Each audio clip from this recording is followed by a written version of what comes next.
அம்மு இங்க வாயேன். எப்படி மெரினா பீச்ல இது வரைக்கும் யாரும் செய்யாத வேலையை செஞ்சிருக்கோம். அப்படி என்ன வேலை செஞ்சீங்க? மாற்றுத்திறனாளிகளுக்கு பாலம் கட்டி கொடுத்து அவங்களையும் கடல் அலையை ரசிக்க வச்சிருக்கோம். எப்படி எங்க ஆச்சு மாசா? அந்த பாலம் கட்டுறதுக்கு எவ்வளவு ஆச்சுன்னு சொல்லுங்க பாப்போம். 2 கோடி அம்மு. 263 மீட்டரு பாலம் சும்மா அம்சமா இருக்கும். அந்த 2 கோடி பாலம் தீக்குச்சி மாதிரி உடைஞ்சு போச்சு தெரியுமா?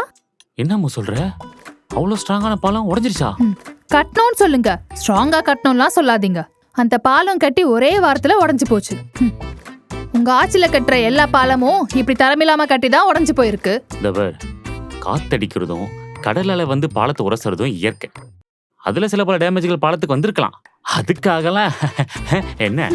அது சரி, கட்டாத பாலத்தை கட்டணும்னு மோசடி பண்றதும் கட்டின பாலத்துல ஊழல் பண்றதும் அப்பா ஆட்சியில கரெக்டா நடக்கும். இங்க டீ சூடு ரொம்ப ஜாஸ்தி இருக்கு. நான் பீச்ல போய் வாக்கிங் போய்க்கிறேன். ஐயோ அங்க பாலம் உடைஞ்சிருக்கேன். டேய் பாத்து போடா, பாலத்துல வழுக்கி விழுந்துற போற. எங்க பாலம் தான் ஒன்னும் ஆகாது. இனியும் ஏமாறாதீங்க, இது மாற்றத்துக்கான நேரம்.